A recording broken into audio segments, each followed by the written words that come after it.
नमस्कार, मी डॉक्टर अविनाश देशपांडे. चला पैसा येऊ द्या या कार्यक्रमात आपले सर्वांचे स्वागत करतो. आपण ट्रेडिंग टेक्निक्स वास्तुयशमध्ये शिकणार आहात. तर आम्ही काय शिकवणार आहे याबद्दल मी तुम्हाला थोडीशी ब्रीफमध्ये माहिती देऊ इच्छितो.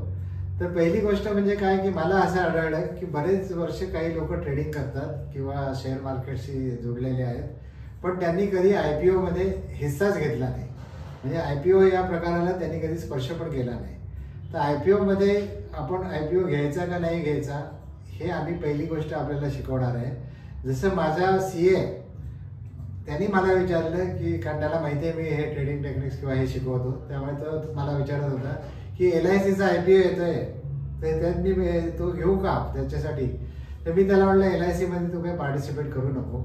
आणि खरंच त्याने माझा विश्वास माझ्यावरती असल्यामुळे त्याने LICच्या IPO मध्ये भाग घेतला नाही.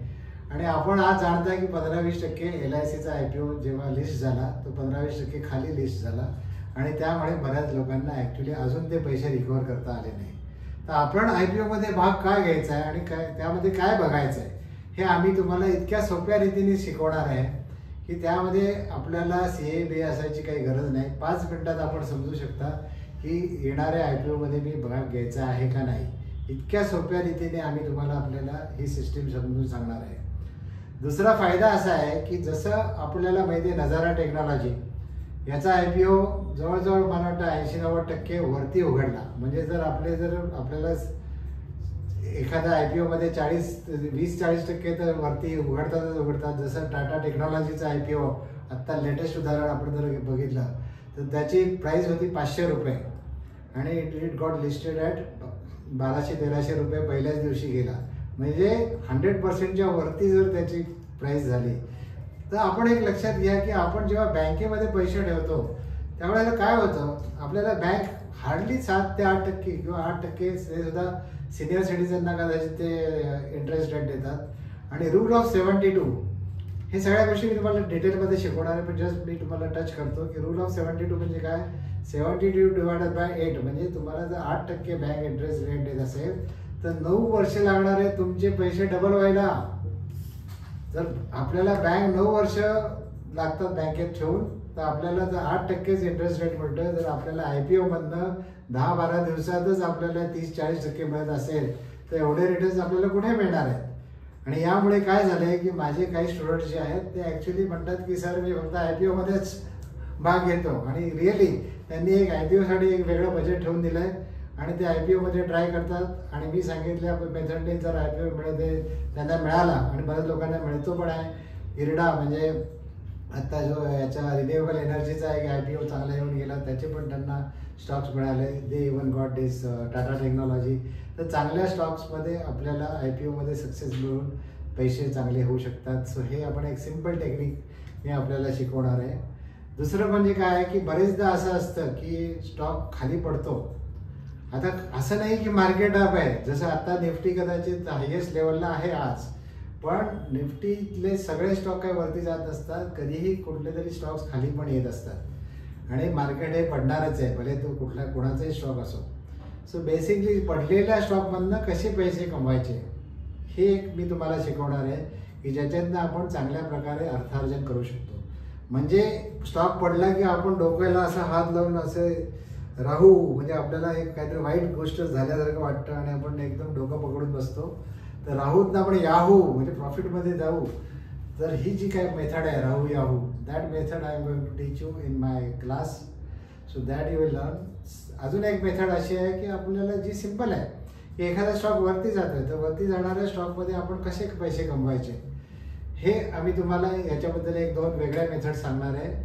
आणि मल्टी टाईम फ्रेम म्हणजे काय असतं ते मी तुम्हाला शिकवणार आहे. तसंच सर्वात महत्त्वाची गोष्ट काय आहे तर स्टॉप लॉस लावणं. कारण बऱ्याच वेळेला लोक स्टॉप लॉस लावत नाहीत, त्यामुळे लोकांना भरपूर लॉस होतो.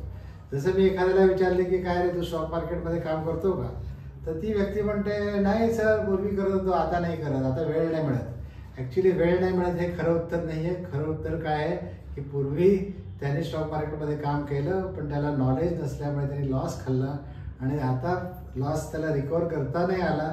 त्यामुळे तो म्हणले स्टॉक मार्केट कुछ ठीक नाही आहे म्हणून त्यांनी सोडून दिले. पण हेच जर त्याला प्रॉफिट होत राहिला असता तर त्यांनी स्टॉक मार्केटमध्ये वेळ नाही असं असं म्हटलं नसतं. कारण जर आपल्याला प्रॉफिट होत असेल तर वेळ लवकर काढतील आणि त्याच्यामध्ये लागतील. सो एनिवे, लॉस का झाला तर because of the lack of knowledge. म्हणून आम्ही वास्तुवेश ट्रेडिंग टेक्निक्समध्ये आपल्याला सर्वात सोप्या गोष्टीने आपण तुम्हाला नॉलेज शेअर करतोय. अजून एक महत्त्वाची एक लक्षात घ्या गोष्ट, की आपण जर ट्रेडिंग व्ह्यू म्हणून जो एक ज्याच्यावरती आपण टेक्निकल ॲनालिसिस मी तुम्हाला डिटेलमध्ये शिकवणार आहे, तसं मी फंडामेंटल ॲनालिसिस पण आपल्याला शिकवणार आहे, ॲज वेल एज टेक्निकल ॲनालिसिस ऑल्सो. तर टेक्निकल ॲनालिसिसमध्ये बरेच लोक बरेच काही इंडिकेटर्स वापरून काहीतरी काम करतात. जर ट्रेडिंग व्ह्यू हा जो किंवा investing.com याच्यावरती आपण बघितलं तर 4-5 हजार इंडिकेटर्स आहेत. एवढे इंडिकेटर्समधले आपण काही लोक 5-5, 6-6 इंडिकेटर वापरून जर काय स्टॉकमध्ये जर काम करत असतील तर ते स्वतः कन्फ्यूज होतात की हा बरोबर का तो बरोबर, आणि त्याच्यामध्ये they make the loss. So आपण आपल्याला कमीत कमी इंडिकेटर्स वापरून आपल्याला प्रॉफिट मिळवून देणार आहे, ज्याच्या याने आपल्याला एक कॉन्फिडन्स वाढेल. आणि आपल्याला सर्वात महत्त्वाची गोष्ट या क्लासमध्ये काय असेल तर ती म्हणजे तुम्ही म्हणाल त्या चार्टवरती मी तुम्हाला काम करून दाखवणार आहे. असं नाही की मी मला रिलायन्सचा स्टॉक दाखवायचा म्हणून मी रिलायन्सचा स्टॉक दाखवला.